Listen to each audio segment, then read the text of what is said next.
इससे पहले हमने कार्डियोरीनल सिंड्रोम्स के मुतालिक जो है वो बात की थी। ये उसका 3rd एपिसोड है। उसमें मैंने मेंशन किया था कि ये जो कार्डियोरीनल सिंड्रोम्स हैं ये कोई एक बीमारी नहीं है, ये एक पेचीदा कम्प्लेक्स किस्म का एक सिंड्रोम है और इसके मुख्तलिफ असबाब हैं। और सबसे ज़्यादा जो कामन इसका जो असबाब हैं वो दिल के शरियानों की बीमारियां, जिसमें हार्ट अटैक और हार्ट फेलियर, कार्डियोजेनिक शॉक, ये सबसे ज़्यादा जो है वो कामन है इसमें। उसके अलावा दिल के वेल्स की बीमारियां, दिल की पैदाइशी बीमारियां, दिल के झिल्ली की बीमारियां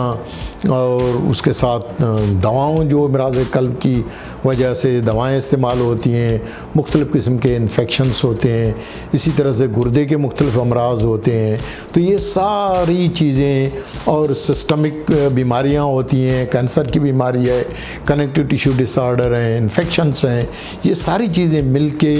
और ये कार्डियोरीनल सिंड्रोम्स की मुख्तलिफ़ इक़साम के साथ जो है वो प्रेजेंट करते हैं। तो ये जो कार्डियोरीनल सिंड्रोम्स हैं जिनको हम CRS कहते हैं,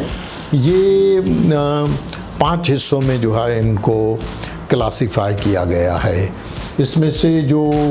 टाइप 1 और टाइप 2 हैं ये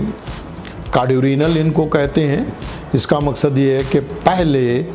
दिल इन्वॉल्व होता है, फिर वो गुर्दों को मुतासर करता है, यानी दिल की बीमारी पहले आती है फिर वो गुर्दों को मुतासर करती है। अब इसका दारोमदार जो है वो उनकी जो क्लासिफिकेशन है वो बीमारी की शिद्दत के लिहाज से कि कौन सी बीमारी अक्यूट है, अक्यूट क्रॉनिक की तरफ लेके जाती है, या अक्यूट दिल की जो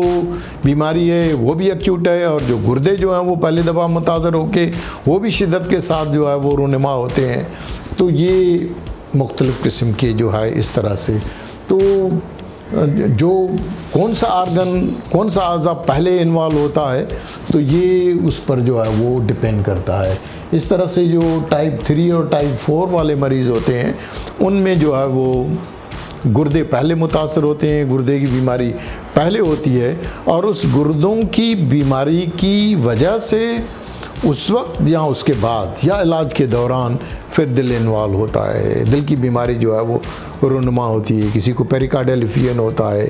किसी को कार्डियोमायोपैथी, हार्ट फेलियर के सिम्टम्स, दिल बढ़ जाता है, पट्टे कमज़ोर हो जाते हैं, दिल के वेल्व जो है वो लीक करने लगते हैं, ब्लड प्रेशर अनकंट्रोल्ड हो जाता है, एओर्टिक डिसेक्शन हो जाती है, बहुत सारी चीज़ें जो हैं वो उनके साथ जो है वो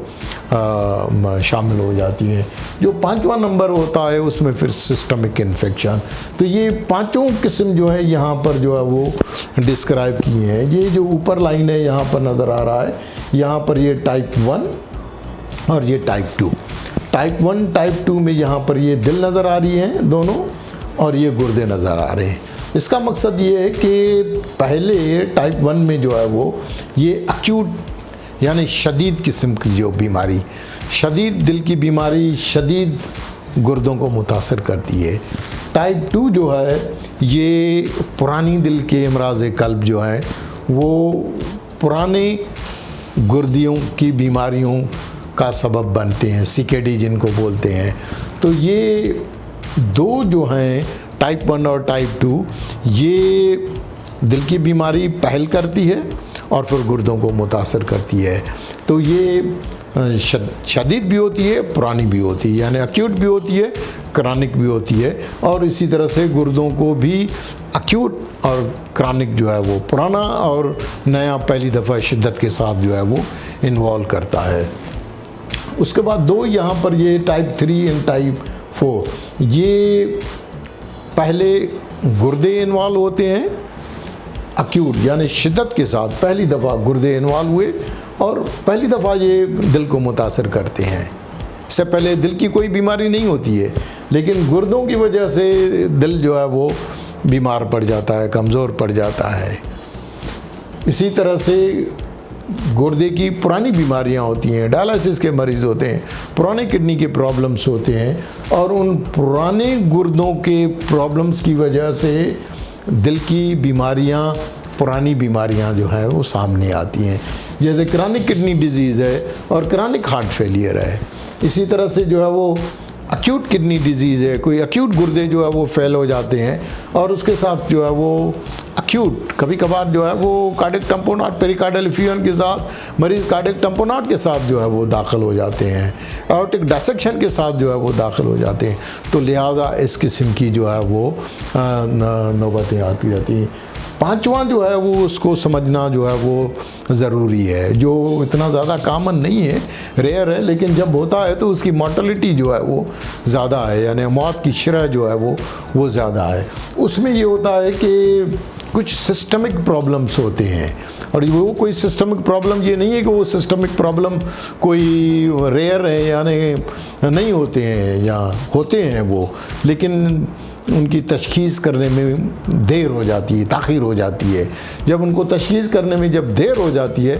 तो फिर गुर्दे और दिल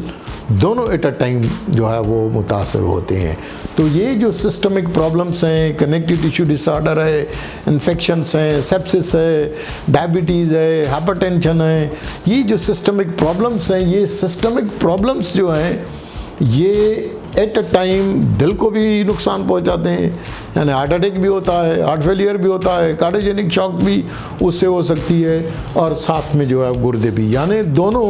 जब इस बीमारी की तशख़ीस होती है तो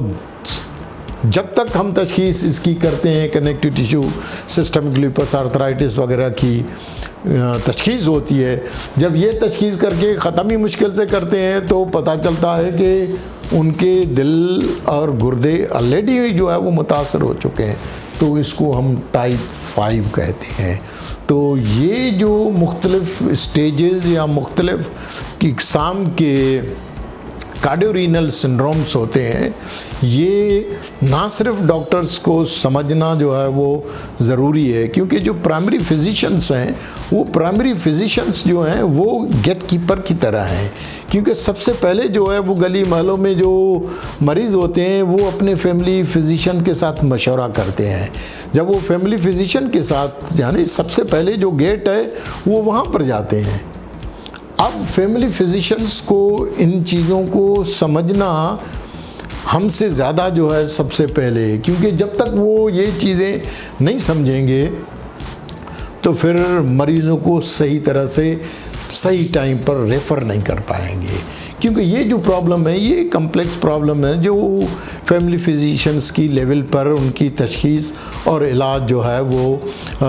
मुश्किल ज़रूर लेकिन नामुमकिन नहीं है, लेकिन ये कि मुश्किल है एक किस्म का, क्योंकि उनके पास सहूलतें नहीं होती हैं। लेकिन अगर वो इन चीज़ों को समझेंगे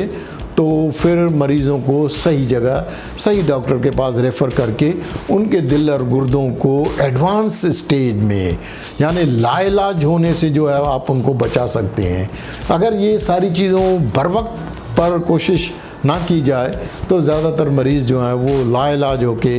या मौत का शिकार, कितने ऐसे नौजवान जो हार्ट फेलियर के मरीज़ में यहाँ प्रैक्टिस में देखता हूँ, जब हमारे पास आते हैं तो ऑलरेडी एडवांस हार्ट फेलियर के साथ आते हैं, ऑलरेडी उनके गुर्दे जिगर सारी चीज़ें मुतासर हो चुकी होती हैं और हम उनके लिए फिर जो है वो हमारे मुल्क में ख़ास करके ऐसे मरीज़ों के लिए तशख़ीस और इलाज की सहूलतें नहीं हैं। ठीक है, हमारे पास इलाज की सहूलतें नहीं हैं, वो भी आ जाएंगी एक न एक वक्त, और लेकिन जो कुछ हमारे हाथ में क्या है कि हम उनको प्रिवेंट करें, उनको एडवांस में स्टेजेस में जाने से बचाएं, रोकें, और उसके लिए वक्त जो है वो इंतहाई ज़रूरी है। चाहे गुर्दे हों चाहे दिल हों, दोनों में जो है वो वक्त जो है वो इंतहाई ज़रूरी है, ताकि वक्त पर जो है वो सही जगह पर जो है वो सही मरीज़ों को सही जगह पर जो रेफ़र करके और उनको लाइलाज होने से बचाएं। शुक्रिया।